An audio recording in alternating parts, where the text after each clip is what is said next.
اعوذ باللہ من الشیطان الرجیم بسم اللہ الرحمن الرحیم۔ یہ تخلف کرنے والے منافقین تم لوگوں کی واپسی پر طرح طرح کے عذر بیان کریں گے، تو آپ کہہ دیجئے کہ تم لوگ عذر نہ بیان کرو، ہم تصدیق کرنے والے نہیں ہیں۔ اللہ نے ہمیں تمہارے حالات بتا دیے ہیں، وہ یقیناً تمہارے اعمال کو دیکھ رہا ہے اور رسول بھی دیکھ رہا ہے۔ اس کے بعد تم حاضر و غیب کے عالم خدا کی بارگاہ میں واپس کیے جاؤ گے اور وہ تمہیں تمہارے اعمال سے باخبر کرے گا۔ ان قریب یہ لوگ تمہاری واپسی پر خدا کی قسم کھائیں گے کہ تم ان سے درگزر کر دو تو تم کنارہ کشی اختیار کرنا، یہ مجسمہ خباثت ہیں، ان کا ٹھکانہ جہنم ہے، جو ان کے کیے کی صحیح سزا ہے۔ یہ تمہارے سامنے قسم کھاتے ہیں کہ تم ان سے راضی ہو جاؤ، تو اگر تم راضی بھی ہو جاؤ تو خدا فاسق قوم سے راضی ہونے والا نہیں ہے۔ یہ دیہاتی کفر اور نفاق میں بہت سخت ہیں اور اسی قابل ہیں کہ جو کتاب خدا نے اپنے رسول پر نازل کی ہے اس کے حدود اور احکام کو نہ پہچانے، اور اللہ خوب جاننے والا اور صاحب حکمت ہے۔ انہی اعراب میں وہ بھی ہیں جو اپنے انفاق کو گھاٹا سمجھتے ہیں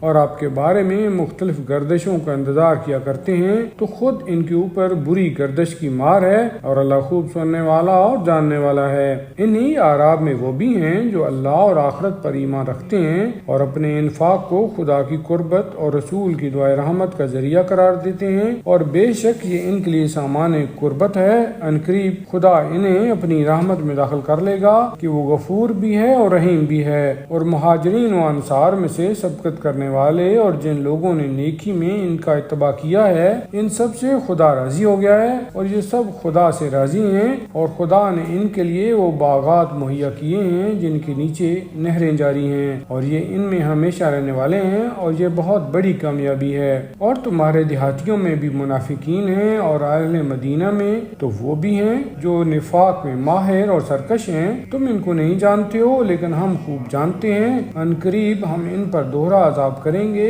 اس کے بعد یہ عذاب عظیم کی طرف پلٹا دیے جائیں گے۔ اور دوسرے وہ لوگ جنہوں نے اپنے گناہوں کا اعتراف کیا کہ انہوں نے نیک اور بد اعمال مخلوط کر دیے ہیں، ان قریب خدا ان کی توبہ قبول کر لے گا کہ وہ بڑا بخشنے والا اور مہربان ہے۔ پیغمبر آپ ان کے اموال میں سے زکوٰۃ لے لیجئے کہ اس کے ذریعہ یہ پاک و پاکیزہ ہو جائیں، اور انہیں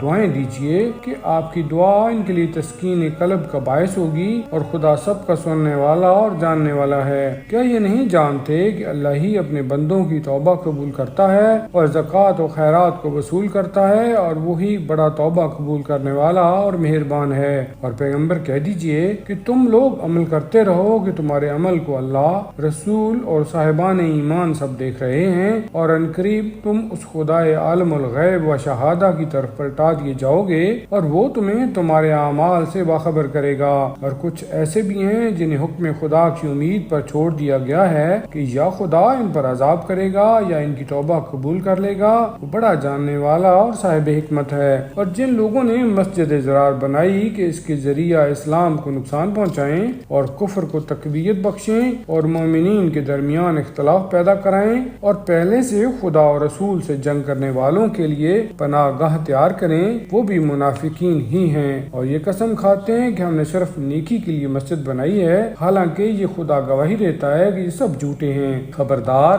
آپ اس مسجد میں کبھی کھڑے بھی نہ ہوں، بلکہ جس مسجد کی بنیاد روز اول سے تقویٰ پر ہے وہ اس قابل ہے کہ آپ اس میں نماز ادا کریں۔ اس میں وہ مرد بھی ہیں جو طہارت کو دوست رکھتے ہیں، اور خدا بھی پاکیزہ افراد سے محبت کرتا ہے۔ کیا جس نے اپنی بنیاد خوف خدا اور رضائے الہی پر رکھی ہے وہ بہتر ہے، یا جس نے اپنی بنیاد اس گرتے ہوئے گگارے کے کنارے پر رکھی ہے کہ وہ ساری عمارت کو لے کر جہنم گر جائے؟ اور اللہ ظالم قوم کی ہدایت نہیں کرتا ہے۔ اور ہمیشہ ان کی بنائی ہوئی عمارت کی بنیاد ان کے دلوں میں شک کا باعث بنی رہے گی، مگر یہ کہ ان کے دل کے ٹکڑے ٹکڑے ہو جائیں اور انہیں موت آ جائے، کہ اللہ خوب جاننے والا اور صاحب حکمت ہے۔ بے شک اللہ نے صاحبان ایمان سے ان کے جان و مال کو جنت کے عوض خرید لیا ہے کہ یہ لوگ راہ خدا میں جہاد کرتے ہیں اور دشمنوں کو قتل کرتے ہیں اور پھر خود بھی قتل ہو جاتے ہیں۔ یہ وعدہ برحق توریت، انجیل اور قرآن ہر جگہ ذکر ہوا ہے، اور خدا سے زیادہ